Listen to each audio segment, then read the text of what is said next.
En Ortosolución 2 Valle Grande, la doctora Luz Ángela Martínez nos habla sobre un mal que aqueja a muchos, el bruxismo.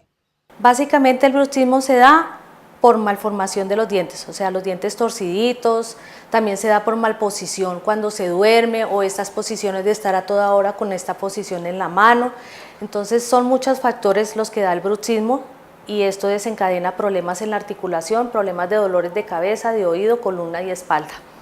Visita ya Ortosolución 2 Valle Grande. Separa tu cita 421-1137 Cali. 421-1137 Cali.